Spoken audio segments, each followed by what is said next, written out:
What is up guys, Tyson here, and today's question of the day is how do you do a workout if you're going to be doing intermittent fasting? Like, when should you work out? What if you're working out in the morning?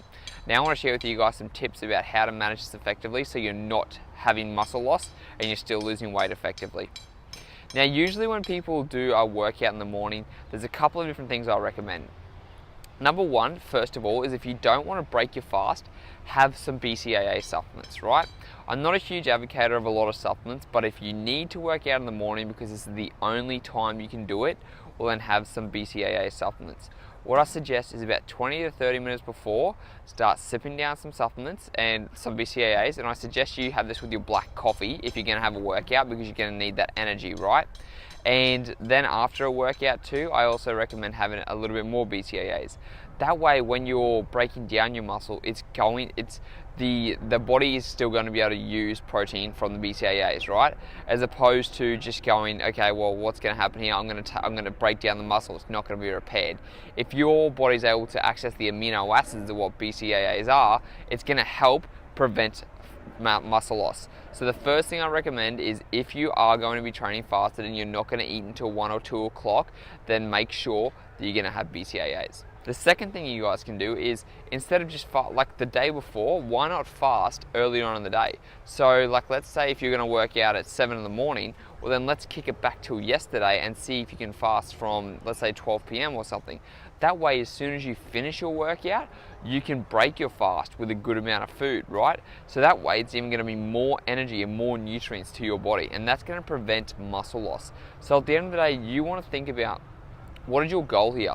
Intermittent fasting is great for fat loss, but you don't want it to come at the cost of breaking down muscle. Because if you're breaking down muscle, then you've just got to work twice as hard to try and get that muscle built back up, right? So you're pretty much wasting time if you're going to be doing that.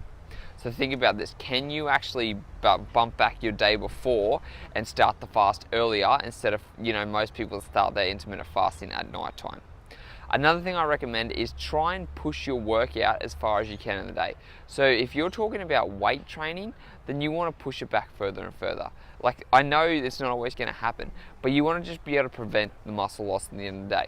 So if you are talking about normal training though, like if you want to go and do some light cardio, like some jogging or some walking, they're actually really good things to do in the morning because you're already in that fat burning mode. And as opposed to running, just doing light jogging and doing walking, doesn't actually break down your muscle, so it's going to be more beneficial to you.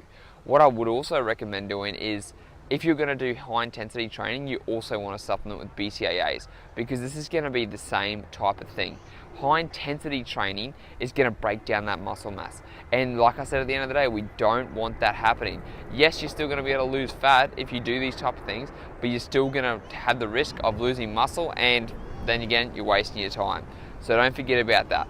Another thing I recommend is, if you can push it further and further back, do it, right? So have your workout as close to a post-workout meal as possible, right?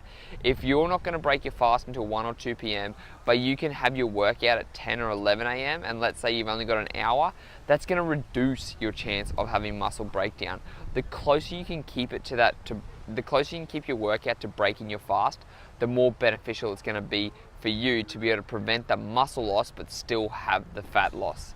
And that's the most important thing, guys. Remember, we don't want to lose muscle while we're trying to do our intermittent fasting, while we're trying to do our training, because it's just going to send you backwards in the long run. That's how I was able to maintain such a lean physique and maintain my muscle mass, is because I stuck to having my workout so close to my eating period, or had it straight after, and I didn't prevent that muscle mass. Or the days that I did have to, I would supplement with the BCAAs. Now, if you guys want the essential checklist about everything you need to know about intermittent fasting, it's a quick guide, just click on the link below and I'll send it to you straight away. Till next time, speak to you guys then.